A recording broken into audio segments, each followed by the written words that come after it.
5 minute کا مدرسہ اسلامی تاریخ۔ حضرت ابو طلحہ رضی اللہ عنہ کا ایثار۔ ایک شخص رسول اللہ صلی اللہ علیہ وسلم کی خدمت میں حاضر ہوئے اور کہا، یا رسول اللہ، میں بہت سخت بھوکا ہوں، مجھے کچھ کھانے کو دیجیے۔ آپ صلی اللہ علیہ وسلم نے اپنے گھر کے ایک آدمی کو بھیجا کہ کھانے کی کوئی چیز لے آئے، لیکن تمام گھروں سے یہی جواب ملا کہ پانی کے علاوہ کچھ بھی نہیں ہے۔ جب آپ صلی اللہ علیہ وسلم کو یہ معلوم ہوا تو حاضرین سے فرمایا، کوئی ہے جو آج رات انہیں اپنا مہمان بنائے؟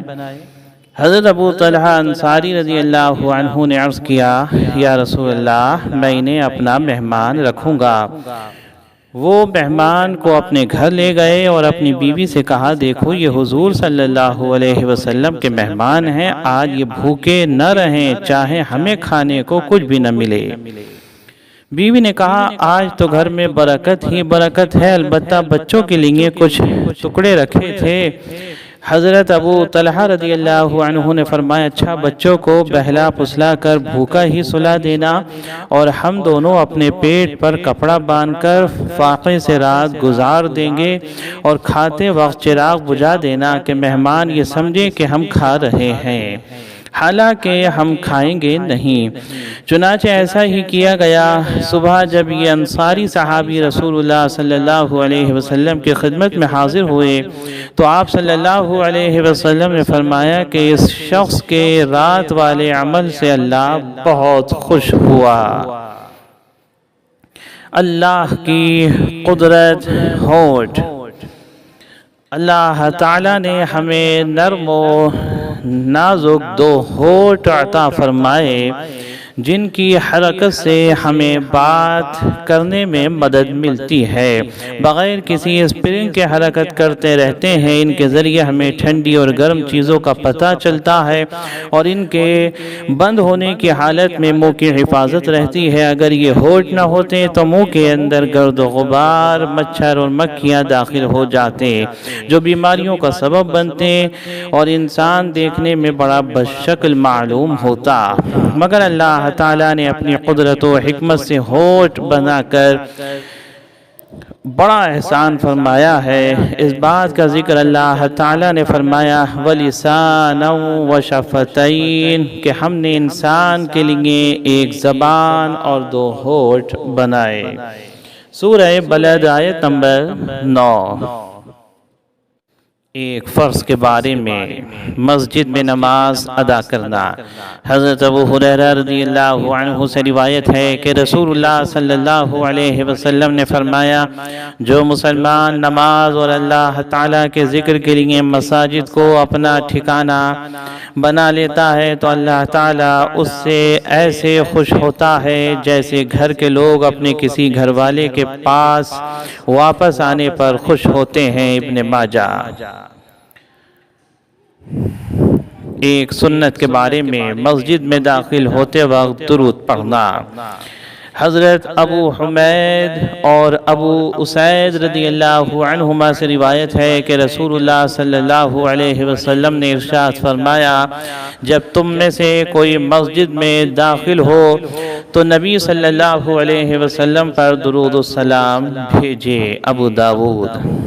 ایک اہم عمل کی فضیلت، تکلیف پر صبر کرنا۔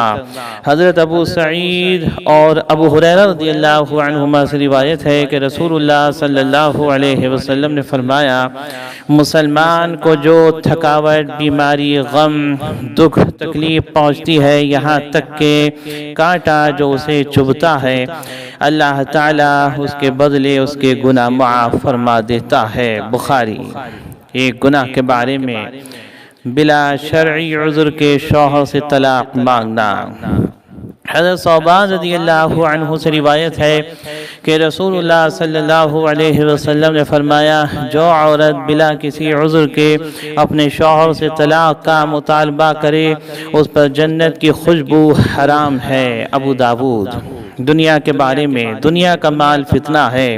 حضرت کعب بن عیاض رضی اللہ عنہ سے روایت ہے کہ رسول اللہ صلی اللہ علیہ وسلم نے فرمایا ہر امت کے لیے ایک فتنہ ہوتا ہے اور میری امت کا فتنہ مال ہے۔ ترمذی۔ آخرت کے بارے میں، قیامت کا ہولناک منظر۔ قرآن میں اللہ تعالیٰ فرماتا ہے جب قیامت قائم ہوگی اس کا جھٹلانے والا کوئی نہ ہوگا، وہ کسی کو پس اور کسی کو بلند کر دے گی، اور جب زمین میں سخت زلزلہ آئے گا اور پہاڑ بالکل ریزہ ریزہ کر دیے جائیں گے تو وہ پہاڑ بکھرے ہوئے ذرات یعنی غبار میں تبدیل ہو جائیں گے۔ سورہ واقعہ آیت نمبر 1 تا 6۔ طب نبوی سے علاج، سورہ فاتحہ سے علاج۔ حضرت عبد الملک بن عمیر رضی اللہ عنہ سے روایت ہے کہ رسول اللہ صلی اللہ علیہ وسلم نے فرمایا سورہ فاتحہ ہر مرض کی دوا ہے۔ سنن دارمی۔ فائدہ، علامہ ابن قیم رحمۃ اللہ علیہ فرماتے ہیں اگر جسم میں کہیں درد ہو تو درد کی جگہ ہاتھ رکھ کر 7 مرتبہ سورہ فاتحہ پڑھے، انشاءاللہ آرام ہوگا۔ طب نبوی۔ قرآن کی نصیحت۔ قرآن میں اللہ تعالیٰ فرماتا ہے مسلمانوں کہہ دو کہ ہم اللہ پر ایمان لائے ہیں اور اس کلام پر بھی جو ہم پر اتارا گیا، اور اس کلام پر بھی جو ابراہیم، اسماعیل، اسحاق، یعقوب علیہ السلام اور ان کی اولاد پر اتارا گیا، اور اس کلام پر بھی جو موسیٰ اور عیسیٰ علیہ السلام کو دیا گیا، اور اس پر بھی جو دوسرے پیغمبروں کو ان کے پروردگار کی طرف سے عطا ہوا۔ ہم ان پیغمبروں کے درمیان کوئی فرق نہیں کرتے اور ہم اسی ایک اللہ کے تابع فرمان ہیں۔ سورہ بقرہ آیت نمبر 136۔